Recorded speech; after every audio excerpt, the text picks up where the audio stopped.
So in 2009, Netflix caused a huge stir in the HR and the tech worlds with this 125-page slide deck that they put out there, which set out a kind of new way of leading people. And, whilst many companies have now probably adopted these concepts of things like freedom with accountability, the rejection of the idea that we are their family. It's like they clearly said we're not their family, or the so-called keeper test that leaders are asked to, were encouraged in as part of this slide deck, were encouraged to undertake. Whilst there are many companies that are doing these techniques and tactics now, I think Netflix was definitely the first kind of major corporation to introduce these. And I've always had a huge amount of respect for Netflix for these approaches. So I had real trepidation when I actually visited their London offices recently, and I met up with Kenny Temowo, who is a senior member of the leadership culture and talent development team. And I was equally delighted to hear that it's not actually all corporate PR, but these principles do indeed underpin Netflix's approach to leading people. So I am really thrilled to have Kenny here with me on this week's episode. Big welcome, Kenny. Thank you, Lucy. Thanks for having me. Absolute pleasure to be on this podcast.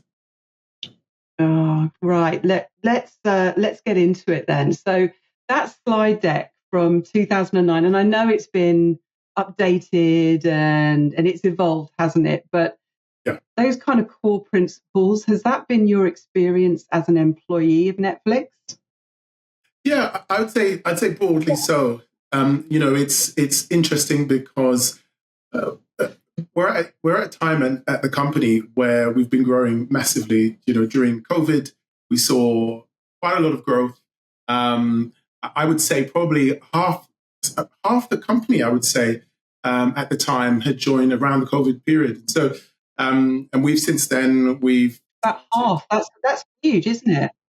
Yeah, it's a massive amount, and particularly when you've got that number of people joining remotely, virtually, not being able to be in person, that adds an additional challenge as well.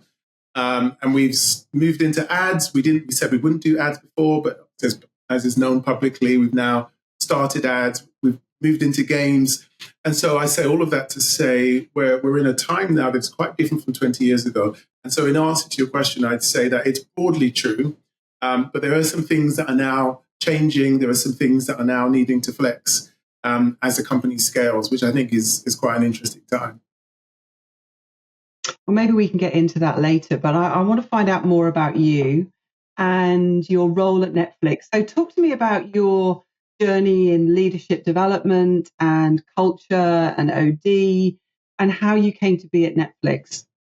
Yeah, sure. Happy to, Lucy. So, yeah, my trajectory is an interesting one, I think, because I started out in the creative arts. So I was a session musician years ago now. This is sort of 20 years ago. What did you play? I was a vocalist. I sang, I played guitar, played a bit piano as well. Mostly for the gigs and the work I did, I ended up singing. So my claim to fame at the time was doing sort of session vocals for Westlife, Leon Lewis. Oh wow! I had no idea. That's really cool. Yeah. So I grew up in a really creative environment. My brother was the music director for Amy Winehouse, who most people know. Amazing. Yeah, I had friends who were doing sort of vocal tours with George Michael, Will Young. I don't know what Will Young's doing these days, but he used to be a household name. Yeah. Yeah. Never heard of him now. So to answer, if you're listening, Will, I'm sure you're not listening to this, but Will, if you're listening, I'm really sorry we just dished you. You're probably doing massive amounts. Yeah. So, anyways, I interrupted. Big creative industries person. Yeah. No, exactly. And plus one to that on Will. So yeah, and I started out, and essentially after that, I found that the industry was a tough one. Right, it's a tough one to last in the sort of music industry in that sort of world. So I went into teaching. I taught for quite a while. Taught music, creative arts, drama. in a sixth form college, and you know, they were sort of 16 to 19, but they looked like they should have been in full-time jobs because they were all so big. When I think about them, That is it's a tough age group. I taught in sixth form college when I first left uni. I think I was about 26, yeah. And I mean, it really stands you in good stead of standing in front of difficult leadership audiences, doesn't it? I remember going to the front of the class and I went to drink a cup of coffee and my hand was shaking so much I had to kind of put the cup back down again, and I was absolutely terrified. But you have, it is a good training, isn't it? That kind of ability to hold their attention, and definitely stood me in good stead. No, you're absolutely right. And I think that's probably where I got my sort of confidence when it came to public speaking. I'm sure the same as with you. You're just so used to standing up and speaking in front of people. Were you teaching in London out of interest? Was that whereabouts did you? No, it was actually up in Yorkshire. I was living up there at the time, and I did. I was a kind of not like a supply teacher, but a part-time. So they would just give me whatever anybody else didn't want to do. So my main thing was history and English, but I also got electrical installation engineers, year 1 communication skills.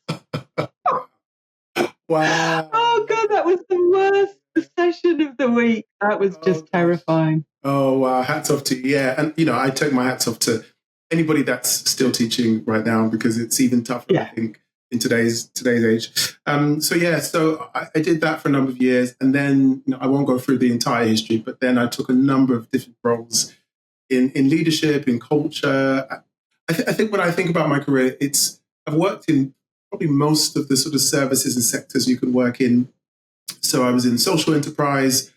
I was in a consulting firm where I'd worked with sort of Rolls-Royce, BBC, or BBC Studios, I should say, Johnson & Johnson, Vodafone.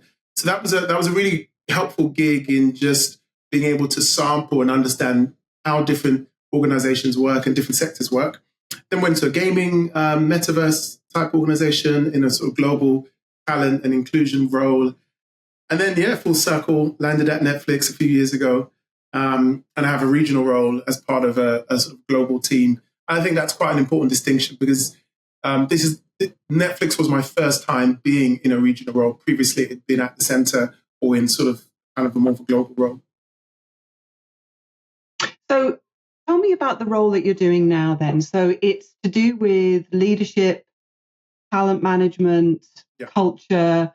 So when you look at your LinkedIn description, it's kind of got it doesn't say I am a head of this, or it just talks about these elements. But if you were to kind of summarize your responsibilities, what would they be? Yeah, a big part of it is leadership. So leadership and culture, we, our headquarters is in LA, and ultimately the strategy is determined and defined out of LA. And so part of my role is for the UK and for Northern Europe in particular, I'm essentially the head of talent management culture for those regions. Excuse me.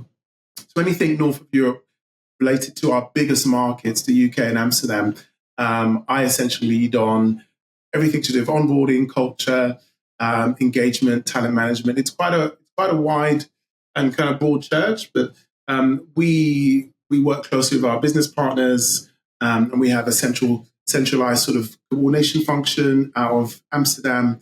And so I travel back and forth between Amsterdam and London. A lot of my work is either, delivering, facilitating, or internal consulting with our business partners and our senior leaders. And we can talk about a few, I guess, of the different kind of flagship programs. But I'd say, just like anybody in our worlds, there's a fair bit of facilitation and there's a fair bit of consulting internally that I end up doing. And how much autonomy do you have versus the parent company in LA? Yeah, it's a balance. You have a certain amount, I'd say.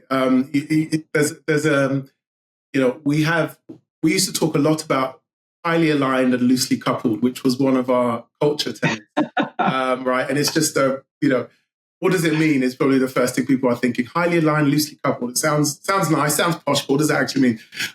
Essentially, it's a kind of a a guardrail to sort of say, hey, look, here are some key things we need to be aligned on, some sort of non-negotiables. And here's an area where we can be loosely coupled. We can sort of, you've got some freedom to play in. So one of the things that was great a few years ago when I joined is that I was able to pilot some things that hadn't been done anywhere in Netflix.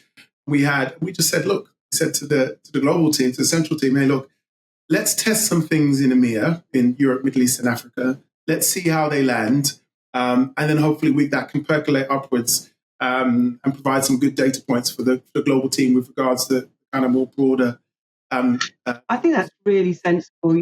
Quite often I'll hear from people in HRD roles who are perhaps working in a regional division or a subset of the parent company, and they feel sometimes that the parent company is too controlling, that they don't have enough autonomy. And I've always suggested that, a great way of getting that autonomy is to offer to be that guinea pig, to offer to be the pilot. I know when I was at the BBC, we would often pilot things away from the mothership, from the kind of the London caucus, where there was a lot of media attention, a lot of scrutiny, a lot of noise. Whereas if you went to perhaps one of the regions, so for example, we piloted something around take as much annual leave as you want. And we piloted that in Bristol. So for listeners outside the UK, it's an area in the southwest of the UK. And it was smaller. And perfectly honest, you didn't have the media scrutiny like you did in London. So you could actually, test and learn. You could try some stuff out. And it was just helpful to have that ability to pilot and test in smaller, safer, less noisy areas. So I think sometimes if, people are listening to this and they're thinking, oh, I wish we had more autonomy, I think putting yourself forward as a guinea pig, as a pilot area, it can be a real value to the parent, can't it? Yeah, absolutely. I think so. And part of the tension is when you're in a smaller, when you're in a region, or you're not in the HQ, as you say, not in the mothership, you can go a lot faster. And there's always a desire to go really, really fast, but then you've got to take other people on the journey with you. So I think that's the other lesson as well. If people listening, if you're in that sort of global organization, but you're not at the center, part of it is how do you take your stakeholders, how do you take your colleagues, the folk in HQ, how do you help them understand the data that you're using to determine what you're piloting, what you're testing, so that they have confidence, so that also they can speak to their own stakeholders to say, hey, look, the UK, Europe are doing X, Y, and Z. Here's why they're doing it. Here's what we want to learn from it. So I think that's one of the things that I've taken a lot from in this role is just the power of real collaboration globally, even where you want to move quite fast. Yeah, and I think that's really important point, is that if you are trying to pilot something locally, being upfront and getting agreement with the parent company around what's the hypothesis that you're testing, what would a successful pilot look like as opposed to a mediocre, as opposed to a failed one? Because I think sometimes we just say, oh, I'm piloting this, I'm testing this out, but we're not clear on what's the benchmark or what are the parameters for success and failure, and getting buy-in to that early. Yeah, and it might help. It might help to have some kind of categorization of the work you're doing in the following buckets, which is, what is truly global, which is universal for everybody. That may be something like onboarding, for example. Yeah. What is customizable or sort of can be, tweaked to have a best fit for that particular location. And then what is very bespoke. So it's more white glove. It may not exist in other areas, but there's a specific reason, maybe because of the market, maybe because of demographic makeup, or the functions that exist there that might not exist elsewhere, like engineering, for example. I think that sort of categorization, global, for want of a better word, customizable and kind of completely bespoke, might help as well with some of the decision making that local teams do. Yeah, I agree. Let's change the focus a little bit. And, you work in a creative company. I've worked at the BBC, so we share that. We have that joy and burden in common. The highs and lows of working in a creative organisation. So clearly, I know I've got my own thoughts on this, but I really want to hear from you about this creating a climate for creativity, and what are there things that you can do at an organizational level, or is it just about the right people? Do you believe that there are things you can do at an organizational level that are more conducive to producing greater levels of creativity? Oh, such a good question. I love it, and I can't wait to hear your thoughts on this as well. When I was doing my postgraduate, I remember doing a master's paper around creativity. I haven't read it in a long time. I probably will disagree with a lot of what I wrote back then. But I do remember a quote, someone saying something, a definition of something like, creativity is messing around until something happens. And there's this idea of play, which is at the heart of it. And I think part of what is challenging in corporations, in businesses, is that they're not inherently playful necessarily, or people don't necessarily feel. There's a lot of talk around psychological safety and things like that, of course, right? And so people don't always feel inherently safe and free to be able to be a bit playful. In other words, to take risks. So I think one of the things that is important, right, is the ability for people to lean into risk, and how much of that is encouraged in the broader culture. So at Netflix, I think what helps is that we started off with this idea of freedom and responsibility, which again, as we've scaled, we sort of emphasize more the responsibility now over the freedom, because of course, if you're 15,000 people and everybody is just leaning completely into freedom with no responsibility, that gets a little bit tricky. Yeah. And so we've talked a lot about freedom and responsibility. So I think that's so. If there's a North Star in the wider culture that is reinforced by the leaders, I think that gives people permission to be a bit more playful, to try to test out ideas, to know that they're empowered to try something, and if it fails, they can look back and learn from it. I once heard a CEO say, "Look, I'd be more angry if you just didn't try anything at all, as opposed to you tried something, it failed, and you learn from it." I think there's something in the sort of almost the air and the sort of broader culture. And then my second point, I've got lots of thoughts, but I'll just end on this one because I'd love to hear yours as well. Is there's a reason why when I look back at and I started out in a creative industry as a performer musician, and as I've worked my way up in different corporations, you always notice that there is a pairing of a creative lead and a sort of an MD, a managing director type lead, or there's a pairing of a producer, an exec producer in the games and TV world, and a sort of creative lead. And sometimes those roles kind of blur, but I think that's really key. And I think what that says is that, you always need, at PA Consulting, we used to talk about this idea of a diamond and someone who would focus on opening up the diamond, which is that sort of thinking about the different ideas or leaning into risk, and someone that would be focused on closing the diamond, that just making a decision, landing on something, or being a bit more concrete about where to go next. And I think that part of for innovation and creative teams to do well, it needs the right mix of personalities and roles. Yeah. And so you always need people in the team who are going to be great around saying, hey, look, this is how much budget we've got. This is our roadmap. These are our timelines. This is what the logistics are like. And then other people who are focused on here's the vision. Here's a bit of courage. We need a bit of courage to lean into, trying out Baby Reindeer. That, who would have thought that would have been successful, or, a Squid Game, or whatever the case might be. So there's that balance, I think, in a healthy team, what we would call a dream team, between kind of creative risk and a focus on, and I guess a focus more on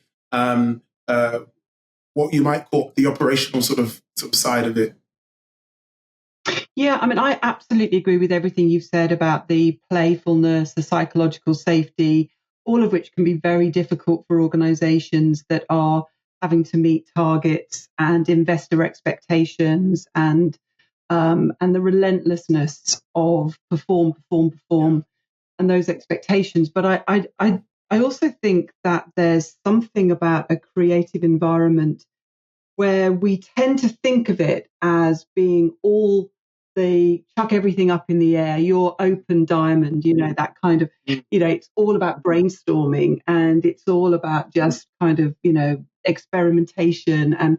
And yet, one of the things that really stood out to me was when I went to see Ricky Gervais talk about the comedy process.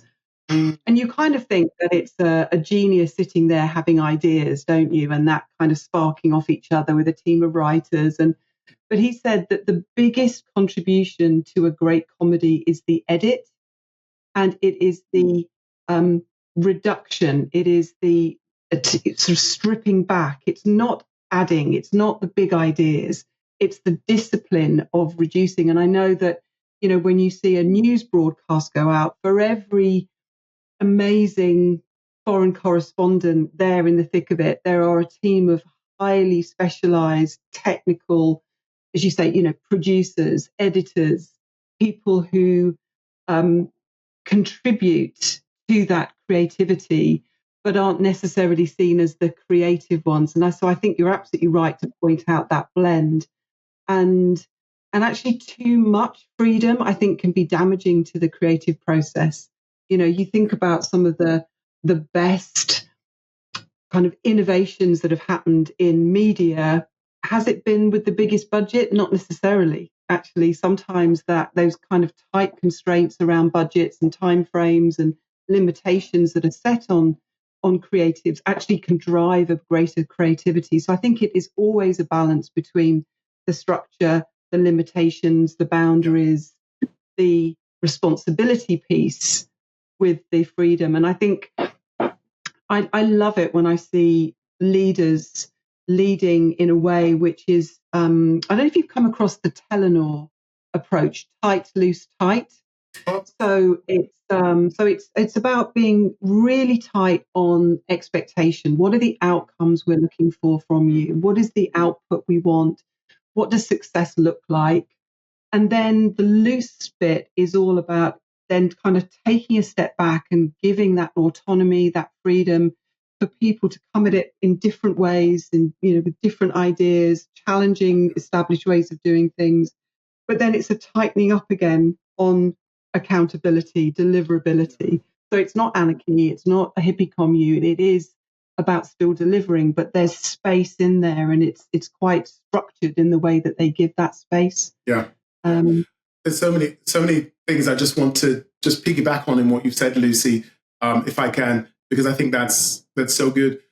First of all, you're right. I think creativity is what you might call a boundary phenomenon, in that it's something that comes as a result of restriction. There's that phrase, necessity is the mother of invention, right? Is another one, because you've got these sort of constraints, whether those be budgetary constraints or time constraints. We all know how to come up with ideas or come up with solutions where we've got constraints. So I think that's sort of one of the first things I'll say. And then the other thing is, I think there's a difference between creativity and the creative process. When I think about the creative process, usually what's key there, whether that's in theatre, music, whether that's in TV or games, and the sort of industries that I've worked in, usually it's critical that you have someone that is holding the vision, someone that is able to say, hey, look, to your point, this is where we're going, but this is what I see. And there's a little bit of, a kind of a genius there potentially, or at least someone who's able to dream, someone who's got the sort of, who's curious, who's really, really curious about the world around them. So they've got these ideas. But as part of that creative process, as we said, you need a whole range of folk to bring that to life. And so I do think it's right that we reinforce that even if you as an individual, you're not somebody who is coming up with the idea, you can still be integral to that creative process in terms of how you land it. So in the world of TV and film, that would be everyone from your your production set assistants or your people who are managing budgets and schedules to your business affairs people who are ensuring that the contracts are right, that everybody has to really capture and get a sense of that creative vision for whatever the show is. And I think it's true in the talent and HR world. I think in L&D, there's a lot of ideas, a lot of innovation that is often there. But I think that's, we often don't think of ourselves as creative because we're perhaps not always coming up with the ideas originally. But I think there are lots of different ways that we can all be quite creative and innovative in the work we do. And it starts with playfulness and an ability to lean into a bit of risk. Well, that brings us really nicely to the work that you're doing at Netflix and the way in which you're addressing leadership development. And I know when we met, you talked about the fact that you do it quite differently at Netflix without kind of giving away too much kind of commercial intellectual property here. Yeah. Can you talk to us about how you work with leaders at Netflix to help them kind of get better at what they do, whether that be creative leadership or business leadership, so how do you help leaders? What sort of formats that it takes with you at Netflix? Yeah, no, that's really good. So, excuse me. So, and you're quite right to describe it as how do we get better at what we do? We talk about excellence at Netflix, and I think it's quite an apt word, I guess, to use, because ultimately, if you're hiring people that are really, really good, and Netflix has the fortune of being able to hire people who are really experienced and great at what they do, you want to still challenge them. And usually they come with a desire to be even better and to have this sort of spirit of excellence. So it is indeed about how do we help people get better. And one of the things I guess I can speak to is we have what we call these leadership seminars, and they are beloved seminars.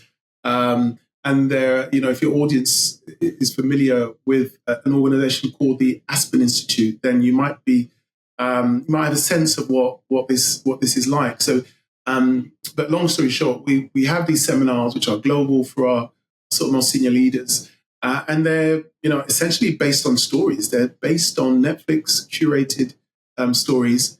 We have sort of journalists, ex-journalists who write these based on the events that have happened throughout the course of Netflix's existence, mixed in with things like poems, mixed in with articles, and some of the reading. I've never been at a company where I've seen leaders do as much pre-reading before. I kid you not. I mean, so many of them. There's of course a bunch of folk who don't always do the reading, but a good amount will do the reading, and to sort of help your listeners visualize it. Just imagine you're at a retreat somewhere for a few days, 3 to 5 days, in a circle.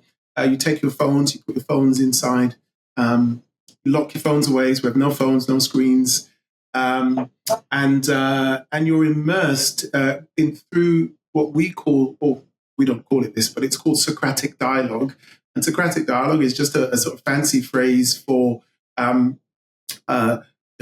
open-ended questions with the intent of creating a high-quality conversation.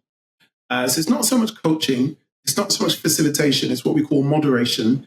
And it's really deepening people in the text, in the stories, as a way of sort of cascading the culture, as a way of cascading the kind of law of Netflix, if you like. And people typically leave with a higher sense of advocacy for the business, both internally and externally, because you feel more bought into what the mission is of the company. So it's very much, we have a number of different seminars, some of it around more sort of business metrics, sort of commercial sort of direction, and other bits around our sort of purpose and culture and values.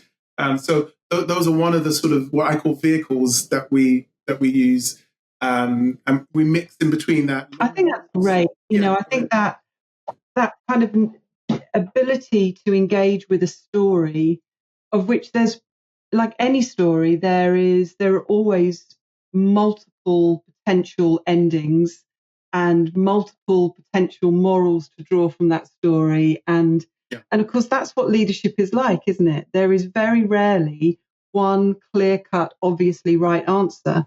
there is usually a whole hot mess of possible half right, half wrong answers. And as a leader, it's about making choices with that level of ambiguity and lack of certainty. And I think that, that businesses that try and train leaders in the right thing to do, or the correct way of handling something, misses that point that most leaders are confronted daily with the grey, with the confusion, and they're having to navigate that. So I think using these scenarios, this peer-to-peer learning, I think is absolutely essential, particularly in the world that we live in now. Yeah, absolutely. No, I agree. And so leaders that come along to these seminars, do you ever get any pushback in kind of, well, what's the curriculum and what am I being taught? And or do they kind of get it and they turn up and they know, they understand? Yeah, that's a good question. No, I've never heard that sort of pushback. Maybe it's been shared at one point in the past, but Lucy, most of the leaders that I end up spending time with, or sort of bumping into in the corridors or in the stairwells, they're just often surprised at how much, how engaged and how enriched they sort of leave these seminars. So yeah, we don't have kind of traditional learning objectives in the sense that you might think of, because as a moderator, what we believe is that the answers are in the room actually, and so if you're determining the answers beforehand, then you've kind of missed the whole point. So the idea is how do we find the answers in the room to some of the real niggly challenges? It's quite public knowledge out there that everyone is saying Netflix has won the streaming wars, but then you've got the likes of YouTube that are clipping on the heels of all the streamers with how well they're doing. So some of the debates involve, well, what is the competitive landscape, and how ought Netflix kind of move into 2025 and beyond, 2028 and beyond. So I think it's and I'm biased in saying this, I think it's a great way of really challenging and helping leaders really wrestle with big organizational kind of conundrums and dilemmas. It isn't, for people who are listening, who are sort of maybe thinking about, is this something we should be bringing into our organization? I would say what it doesn't do, it's not a sort of skills practice space as such. It's not an explicit skills practice. We have other spaces where we use actors as a way of practicing things like feedback, for example, which I know a lot of companies will do. And because feedback is such a big part of our culture, we'll often bring in actors as a way of creating that safe space to fail and to try different approaches to it. But that peer-to-peer learning is quite a big platform for you, isn't it, in terms of your approach to developing leaders? I think you have sort of small peer-to-peer learning groups, don't you? Yeah, we do actually, and it's interesting. So yeah, when I joined, I piloted in the region this sort of peer-to-peer approach, which the idea was to use our leaders who have been part of coaching programs in the past as facilitators. So to give them some basic resources and skills they need to facilitate a group of about 6 to 8 senior managers and managers who would all bring their individual challenges, and the leader would sort of work through those challenges. The whole group would work through the challenges. We started that a couple of years ago, and I've had directors and leaders saying to me, Kenny, this is the best thing I've been part of at Netflix. And we piloted it. We talked about pilots. We started that in EMEA, and then we've had some folk in other parts of the business outside of EMEA really want to take up and start piloting. And so we've now started piloting in different regions. And it's very simple. It doesn't cost a dime, or it doesn't cost a penny, depending on which part of the world you're from.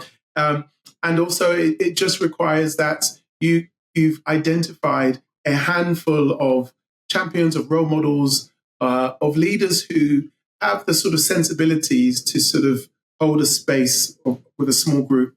And of course, there's a bit of input in terms of supporting them along the way, matching the groups and things like that. But I kid you not, it's what I think what they're grateful for is that they're not coming to get sort of content dumped on them, things that they could get from ChatGPT or things they can get from Google.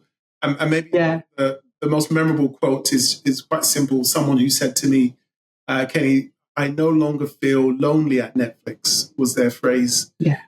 Because you can very easily be in silos. And so I think the other benefit to this is people coming together in cross-functional groups, and they're getting to understand what the challenges are of other leaders. And so, I would recommend it to any organization. They're also hearing, aren't they, from each other around the fact that they're not they're not the only ones experiencing these issues. And, every leader I've ever met has some level of imposter syndrome. That are they up to it? Are they the only ones who are experiencing this? The worries and fears that they have. So I think that peer-to-peer learning is fantastic. It's not just the networking piece, is it? It's also recognizing that they're not on their own. Yeah, exactly. This is quite right. And it's often surprising when you do the sort of surveys and the questionnaires and interviews to understand what benefit people derive from these different opportunities. And often it's the knowledge that they aren't on their own. And it's a way of sort of, we all have a bit of imposter syndrome to some extent. And I think it can be a way of reducing that because, other leaders are wrestling with the same kinds of challenges. Be that challenges such as, how do I give upwards feedback? How do I manage between this region and the mothership? How do I have difficult conversations? You talked at the top of this about things like our keeper test, which is this idea that, any employee can ask their leader or their team lead, hey, would you fight to keep me if you knew I was leaving? Or knowing everything you know today, would you hire me? Would you hire me again? And these are conversations which we challenge ourselves to have regularly. And that needs a little bit of courage. And so hearing how... Absolutely, a whole load of courage. Yeah, exactly. So just to wrap things up, what's next for you? What are you thinking of introducing next? Or is it just things are going well and you're just going to carry on doing more of the same? Yeah, good question. Well, we've got some big ideas for 2025. We're looking at talent marketplace really, and how do we help people grow again in this sort of beyond the program, or at least beyond the sort of HR or talent-led initiative. How do we help create a culture of growth where people are able to take opportunities internally where they come up? And so 2025, we're looking at our sort of talent marketplace kind of global launch. We've been piloting that, and there's a lot of interest in it. And it's seen as something that hopefully will kind of stand the company in good stead in the future, in a few years' time. I don't know if we'll see the immediate take up straight away because it's going to be quite a culture shift, quite a change. Because, you're asking people, what it's like, you're asking people to adopt a technology or to use a sort of a channel and a platform that they're sort of maybe not used to. And so it's going to be a slow build, but I think there's a lot of excitement about what it can do in terms of growth. Oh, well, look, good luck with that. Good luck with that. And also with your new kitten who you've just got. Yeah, Sage. I wish Sage could be on the call. He's an absolute dreamboat, but he's currently sleeping. I suspect I might go up and find him scratching at the door, though. So thank you. So for listeners who are cat fans, Kenny and I are both devotees of British blue short hairs, and Kenny's just got his, and I've got two and have had them for a long time. So mine are kind of little old ladies. So literally all they do is sleep, but they're an absolute joy. And you have been an absolute joy, Kenny. Thank you so much for joining me today. I've really enjoyed the chat, and good luck with it all. Thank you. My pleasure. Thanks, Lucy.